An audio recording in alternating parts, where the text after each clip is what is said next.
What is a galvanometer, describe the construction and working of A galvanometer using A level diagram. Galvanometer क्या है, इसका second part बोल रहा है कि लेवल डायग्राम की सहायता से गैल्वेनोमीटर के कंस्ट्रक्शन एंड वर्किंग को लिखना है। तो गैल्वेनोमीटर क्या है, गैल्वेनोमीटर एक डिवाइस है, गैल्वेनोमीटर एक डिवाइस है जो करंट को डिटेक्ट करता है। सर्किट में क्या करता है, करंट को डिटेक्ट करता है, करंट को पता करता है और अपने ऑपरेट होने के लिए करंट चाहिए ना, तो वो मेजर करता है। तो it is a device use to detect and measure a small value of current in the circuit. It is a device use to detect and measure a small value of current in the circuit. Galvanometer क्या है, एक device है जो major करता है और detect करता है। क्या डिटेक्ट करता है, अ small value of current in the circuit. अब आता है प्रिंसिपल। प्रिंसिपल क्या है, the working of galvanometer is based on fact that when a current carrying coil is placed in uniform magnetic field it experience a torque। Current carrying coil को uniform magnetic field में रखेंगे तो experience करेगा torque. अब इसका level diagram होता है। Level diagram में मैंने एक सॉफ्ट आयरन कोर लिया हुआ है, सॉफ्ट आयरन कोर के ऊपर एक मैंने नॉन मैग्नेटिक मेटालिक फ्रेम को लगा रखा है। सॉफ्ट आयरन कोर है, सॉफ्ट आयरन कोर के ऊपर एक बॉक्स बना हुआ है, बॉक्स के ऊपर कॉइल को लपेटे हुए हैं। यहाँ पे दो मैग्नेट दिया हुआ है, एन एंड एस पोल उसका है। ये मूवेबल टॉर्सन हेड है, ये थ्रू वायर के थ्रू कॉइल के साथ कनेक्टेड है। ये टर्मिनल T1 और टर्मिनल T2, ये सर्कुलर स्केल है। यहाँ पे एक पॉइंटर लगा होता है जिसके हेल्प से रोटेशन को मेजर किया जाता है और लोअर एंड कॉइल को स्प्रिंग के साथ और स्प्रिंग को T2 के साथ कनेक्टेड है। इसके बारे में मैंने यहाँ पे कंस्ट्रक्शन लिख चुका हूँ। क्या लिखा हूँ, एक कॉइल दिया हुआ है PQRS जिसमें बहुत सारा टर्न है और ये कॉइल बना होता है इंसुलेटेड CU वायर का, मतलब कॉपर वायर का। ये कॉइल किसके ऊपर लपेटा गया है, इसके ऊपर जो नॉन मैग्नेटिक मेटालिक फ्रेम है जो बना होता है ब्रास का, या रेक्टेंगुलर शेप में हो सकता है या तो सिलेंड्रिकल शेप में हो सकता है, दोनों शेप में हो सकता है। उसके बाद इस कॉइल को मूवेबल टॉर्सन हेड के थ्रू सस्पेंड किया गया है। किसके थ्रू, वायर के थ्रू। मूवेबल टॉर्सन हेड और वायर के थ्रू कॉइल को सस्पेंड किया गया है। इस कॉइल को कहां पे रखा गया है, मैग्नेटिक फील्ड में, जो दो पोल के द्वारा N एंड S पोल के द्वारा प्रोड्यूस होता है। उसके बाद लोअर एंड ऑफ कॉइल को कनेक्ट करते हैं स्प्रिंग के साथ और स्प्रिंग को कनेक्टेड करते हैं T2 के साथ। अपर फेस ऑफ कॉइल में एक इंसुलेटिंग नीडल कनेक्टेड है जो सर्कुलर स्केल के ऊपर रोटेट करता है और मूवेबल टॉर्सन हेड को कनेक्ट किया टर्मिनल T1 के साथ। ये सब के बारे में मैंने यहाँ पे लिख लिया हूँ। Construction, it consist of A coil PQRS, it consist of A coil PQRS having large number of turns, it consists of a coil PQRS having large number of turns of insulated copper wire। This coil is wounded, किसके ऊपर wound किया गया था, non magnetic metallic frame के ऊपर। This coil is wounded over a non-magnetic metallic frame made of brass, which may be rectangular or cylindrical in shape।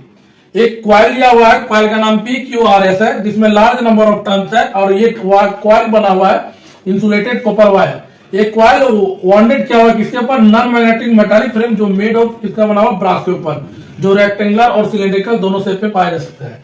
This coil is suspended, किसके through suspend किया गया है, from movable torsion head. This coil is suspended from movable torsion head through wire made of phosphor bronze. It is placed, किससे placed है, uniform magnetic field which is produced by, कौन produce करता है, two strong pole N and S of permanent magnet. Insulating needle है जो connected होता है अपर face of coil में और जो मूव करता है, किसके ऊपर मूव करेगा, सर्कुलर स्केल के ऊपर मूव करेगा। और लोअर एंड ऑफ कॉइल को कनेक्ट करते हैं स्प्रिंग के साथ और स्प्रिंग को कनेक्टेड करते हैं टर्मिनल T2 के साथ और मूवेबल टॉर्सन हेड को कनेक्ट करते हैं टर्मिनल T1 के साथ। ये इसका कंस्ट्रक्शन बहुत सिंपल है, सिर्फ फिगर को देख के लिखना है। गैल्वेनोमीटर के वर्किंग क्या होता है, when T1 and T2 are connected to the external circuit, T1 and T2 दोनों टर्मिनल को एक्सटर्नल सर्किट से कनेक्ट करेंगे तो क्या होगा, करंट जाना स्टार्ट हो जाएगा कहाँ पे, कॉइल पे। और ये कॉइल कहाँ पे प्लेस्ड है, मैग्नेटिक फील्ड में। जब भी करंट कैरिंग कॉइल को मैग्नेटिक फील्ड में प्लेस करेंगे तो क्या करेगा, टॉर्क स्टार्ट हो जाएगा, ऑपरेटिंग होना। और टॉर्क जब ऑपरेटिंग होगा इसके कारण क्या होगा, रोटेट होगा। इस रोटेशन के कारण क्या होगा, डिफ्लेक्शन होगा। अब इस डिफ्लेक्शन को मेजर करेंगे सर्कुलर स्केल की सहायता से, किसके हेल्प से, पॉइंटर के हेल्प से। तो यहाँ पे लिख रहे हैं when T1 and T2 are connected to the external circuit then current start, किससे स्टार्ट हो जाएगा? Flowing through coil of galvanometer. Due to flow of current through coil of galvanometer inside uniform magnetic field, then तब क्या होगा? Torque start हो जाएगा। Torque start operating in coil and it will rotate and its deflection is measured by circular scale with the help of a pointer. अब आता है इसके theory में। एन को नंबर ऑफ टर्न्स रिप्रेजेंट होता है, आई क्या है? करंट इन ईच टर्न हो जाएगा, ए क्या है? एरिया ऑफ ईच कॉइल है, B strength of magnetic field, और थीटा क्या? एंगल है किसके बीच में? Angle between C and M के बीच में, या तो magnetic field and area vector के बीच में। आता है इसका वर्किंग।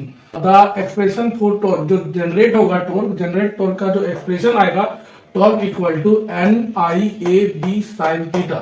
थीटा क्या? बी ओ ए, मैग्नेटिक फील्ड और एरिया वेक्टर के बीच में 90 डिग्री होने के कारण साइन 90 बैठाएंगे तो टॉर्क इक्वल टू आएगा N I A B.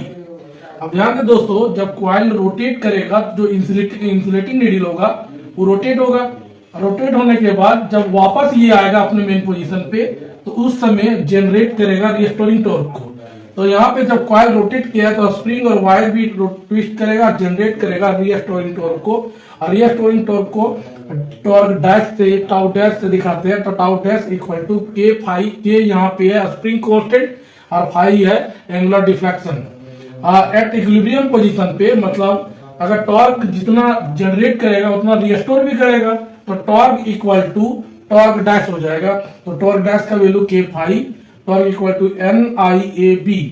Phi equal to K को नीचे ले जाएंगे तो N A B by K I, number of turns, area, magnetic field और ये कांस्टेंट होने के कारण जो फाई होगा डायरेक्टली प्रोपोर्शनल हो जाएगा करंट का। मतलब जितना करंट जाएगा कॉइल में डिफ्लेक्शन उतना पाया जाएगा। The deflection of coil is directly proportional to the current flowing through it. ये तो देख सकते हैं वर्किंग और थ्योरी पूरा एक में रखा हुआ है।